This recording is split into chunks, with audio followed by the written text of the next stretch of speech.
على اعتبار أن النصر يتعادل. والكرة الأمامية ولي ينطلق وسريع يمر ضربة جزاء، ضربة جزاء، نعم ضربة جزاء، والهلال يظهر مع الخمس دقائق الأخيرة.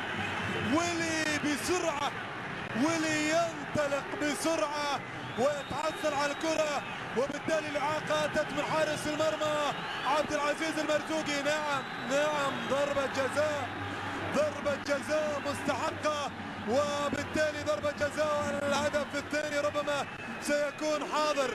الهلال يظهر في العشر دقائق الأخيرة، وياسر يريد أن يذهب إلى هدفه السابع.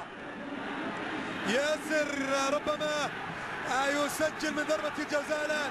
عبد العزيز المرزوقي في مرماه، والقحطاني مع عبد العزيز، القحطاني مع عبد العزيز، وضربة الجزاء لياسر، يحط كرة بالجول، بالجول، بالجول،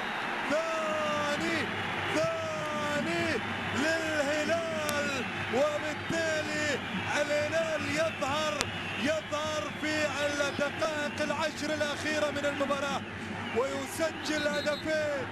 الهلال يحضر عن طريق الكاسر الذي كسر مجاديف المرزوقي في هدفين، كسر مجاديف المرزوقي بهدفين، وسجل من ركلة الجزاء الهدف السابع لسيد المهاجمين، وسيد النجوم يسجل.